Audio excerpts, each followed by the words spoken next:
Morning, guys. Feels more like it today. It's fall today. I didn't even see what it was.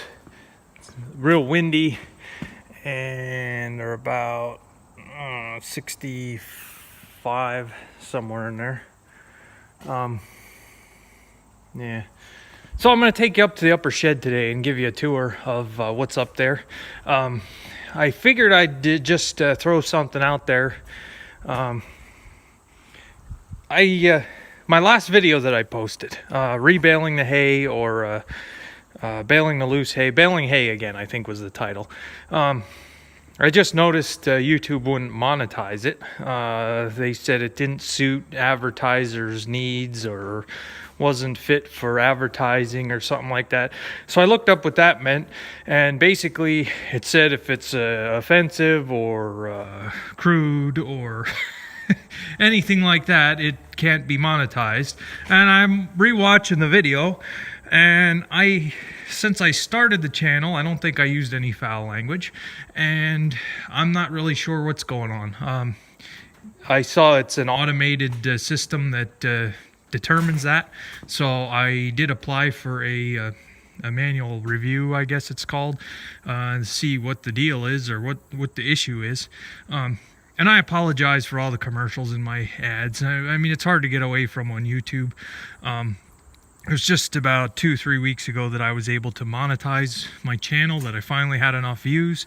And my only goal for any type of revenue from YouTube at the moment is I'd really like to get a drone to get some better camera angles, some better footage of the farm. I'd like to be able to scout some of these cornfields a little bit better. I've never had a drone. I don't know much about them. I'm not sure which one I'd even would get, but I'd like to get a drone to make some more videos and make better quality videos. The second thing I like is a better camera, like an action camera that can mount in different places, so I have different angles doing different operations. But right now I'm just using the cell phone, and I'm not really sure what cameras are good or which ones to get there. But again, it's with the revenue being as little as it is and as slow as it comes in, it's not going to happen overnight. They're talking a couple years at the rate it's going. So I don't know what's going on. If any of you guys that have channels that are monetized, if they wouldn't monetize it, if it's just a little glitch and it'll get reviewed and corrected. I don't have any content that is offensive or any foul language. It's just basically just my daily routine. So we'll see what becomes of it. I don't know. You never know. For all I know, maybe my intro's offensive because it shows smoke going up in the atmosphere and polluting and causing hurricanes and all that kind of stuff. I don't know. You never know these days, but I'll see if it gets resolved. But as of right now, it can't be monetized. So I want to do this video and see if they'll do this video. I don't plan on saying anything crude or offensive in this video. So I'm going to take you up to the upper.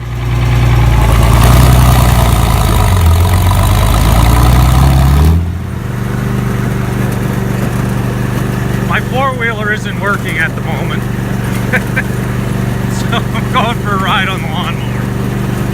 My middle-aged body's tired from unloading hay yesterday. So this is the shed.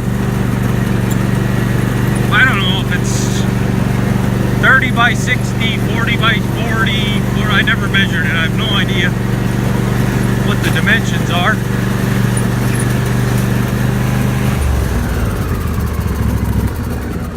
So, and the corn up here is, it's going to be a lot worse than what's down below. Any kind of bottomland is always going to be better unless it gets drowned out. But this up here got hammered by crows and who knows what else.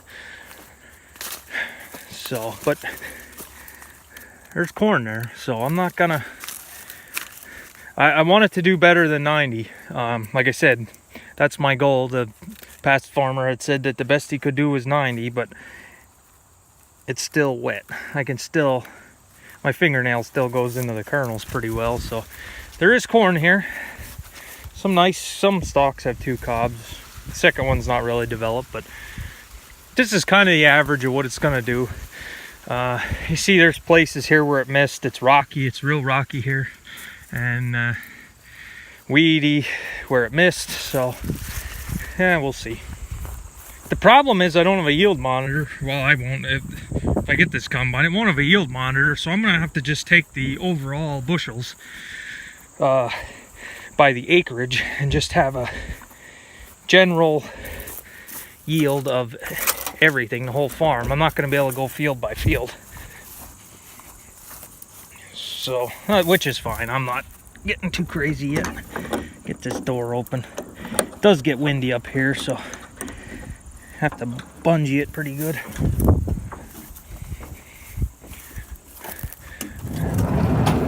And you see why I said the 674 was, or the 574 is the only one that goes in. This roof here is very short. I don't think it's,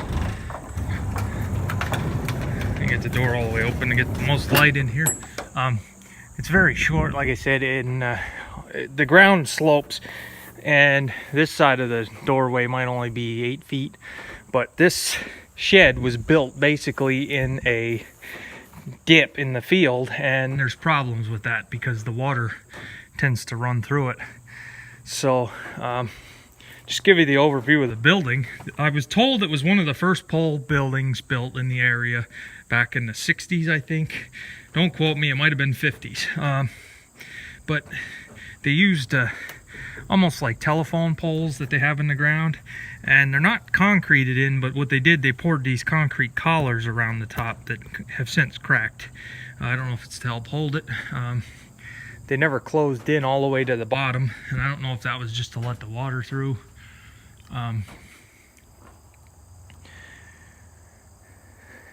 But it's a fairly decent sized shed, and I don't really have too much access to it yet. A lot of the equipment here still belongs to the retired farmer.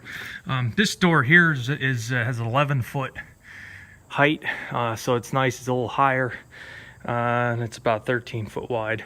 And they used to have a door up on the upper end up there, but it's been since closed in. So it's aluminum siding and roof, and if you know anything about aluminum or have aluminum roofing or siding on your farm, you know that the nails work themselves out from the expansion and contraction. Every time the sun comes out, you can hear it clicking. That it's just not a good roofing material.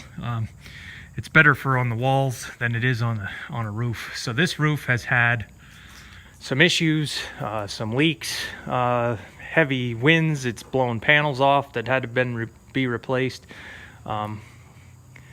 So it's another case where it's an old farm and the buildings haven't been updated or much maintenance done. So it's not terrible, don't get me wrong, but I think if I would own the place, I would probably remove that aluminum roofing, replace the 2x4s, or at least put new 2x4s in between for fresh nailing, because the underneath there, it's getting rotted, and get a tin roof put on with something with like a 40 or 50 year warranty. It would help save it a heck of a lot better than what's there now. It's not terrible. It's not gonna, we had 27 inches of snow this winter and a freak spring snowstorm, and the weight of all that was on this roof, and it didn't go down. So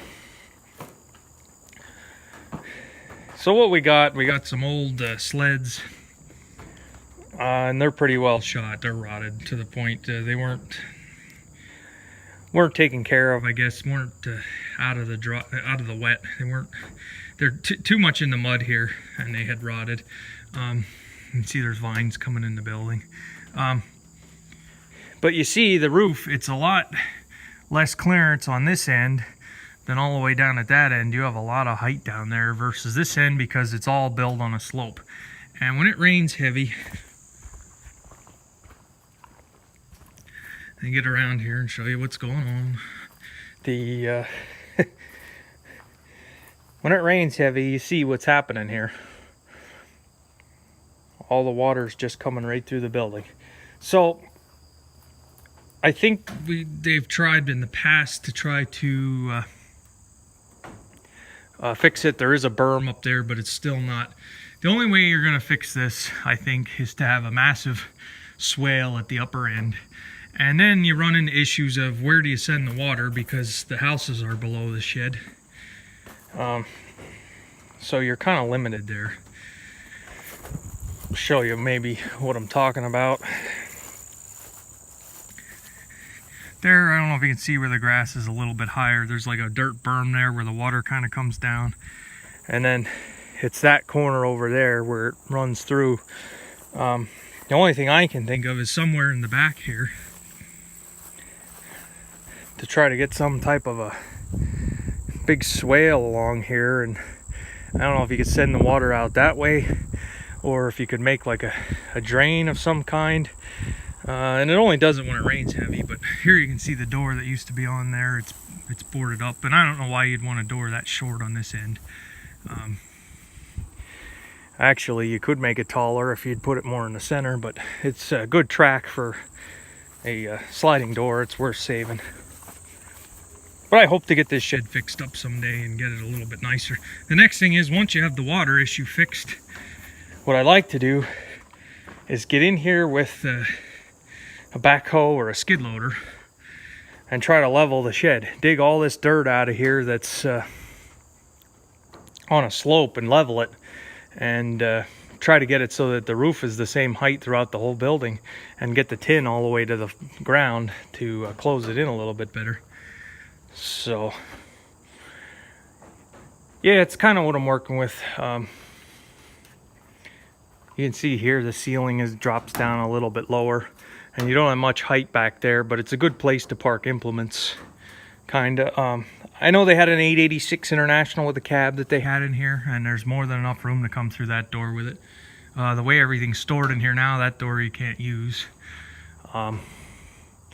So yeah, it's not a bad pole barn. It's just it needs some work. It'd be nice to have it, like I said, dug out level, that you're not, I don't know if the camera's picking it up, but there's this building is on a, I'll put the camera like how it is. This building is on a slope. Like I say, it was just built like in a ditch in the field. So anyway, I'll give you an equipment rundown here quick. All right, so what we got here, this is a Westfield auger. This belongs to the guy that retired. He used it for fertilizer. I think this was the fertilizer auger. His Peckway 710 Tedder sitting in the back there. He has one just like mine. This was an old elevator. I had tried to use this one, and when I had it in the barn, the motor was no good. It was sparking and arcing, and I didn't want it near the barn. I did price some motors, but it didn't really get anywhere. So this was, you've seen this one. This was the one I put up here yesterday. This wagon is mine. It actually came from the farm here. It was original to the farm. This was actually a Christmas tree wagon. They used to do Christmas trees here at one time back in the 70s, I guess. And they'd pile the Christmas trees on here once they were ready to sell them. Just a two-wheel wagon. I got to try to find tires for it. They're 750 16 or 750. Don't quote me. I don't know what they are. It has a big rim. They might be 18s or. Anyway, I got to find tires for it. The tires ain't any good. I hope to get this out of here, get it cleaned off, and be able to put it to use for different jobs, because it's just sitting up here. So it's a good place for it, I guess, out of the way. This is the International 1190 Haybine. This belongs to the guy that had retired. I had mowed with this already. And like I said, I kind of like my New Holland 489 a little bit better. It's not in bad shape. It's pretty nice. He's got the hydraulic tongue swing on. One thing I don't like, his knives on his sickle section are riveted on. They're not bolted on with those little bolts. So anytime you have a broken knife, then you're grinding off rivets or chiseling off rivets. And I don't know, to me that's kind of a pain. But it's a nice little haybine. Like I say, I have used it a lot in the past, that he has loaned it to me. And one nice thing with these Internationals is in here, in this door here, there's a complete spare sickle section. So that's nice that they had onboard storage. Internationals thinking there. So yeah, there's a huge ditch here. But it's not a bad little hay bind. I don't know if he decides to sell any of this stuff, if I'd want to buy it eventually. I don't know. I have one, but... And this is the New Holland baler that he has. This is a 315. 315. And this is why I say 315 is comparable to my 565, but yet this one has the big twine box. This holds way more twine than mine, so I'm thinking maybe it was an option from New Holland, how big of a twine box you wanted put on. Because mine only holds 4. This one is like the 575s. So, I'm not sure what's all with it. I know he said the plunger was just about wore out. I don't know. And this thing is the reason I don't like these, why I like the electric controls. It wasn't on this one. On my New Holland 275 that I had one of these. And the adjustment wasn't adjustable anymore. They welded it fast. And on my tractor, this was sticking out so far that if you go around a turn, it would clunk you in the head. So, I definitely like the electric controls now. I don't miss having to go back to this. So, this is the International 35 hay rake that he has. And this has pretty many acres on it. It's a 5-bar rake. Doesn't seem to be in too bad a shape. I have asked him about it, being that I need a rake. I'll probably be using this. I told him that my John Deere was really getting bad, and he said, well, hook to the International. So maybe I'll be raking with this if I do third cutting. So that's what's up here. Not a whole lot of stuff, but and not all of it's mine, so I'm looking down the road for the future. Figure out what we can do here. It'd be a half decent pole building if it just gets some work done to it. So there's a fair amount of space. It's not enormous, and you're limited on ceiling height, but we got to get the water to stop running through here. Yeah, I'll take you over here before I end the video. You can just see it's the water is just digging a hole in here, so it definitely needs some work. The poles are, yeah, they're in good shape. They're not rot. I'm surprised for as old as the building is that they're not rotted off. And then with the water, so then they just have these short ones here to help hold the sides. So, and I think they had firewood stored in here at one time. So yeah, that's the upper shed and some of the equipment that's up here. And I'm gonna get this video posted, and hopefully it's not offensive to anybody or YouTube or whatever the heck's going on all of a sudden. So thanks for watching, guys. I appreciate it.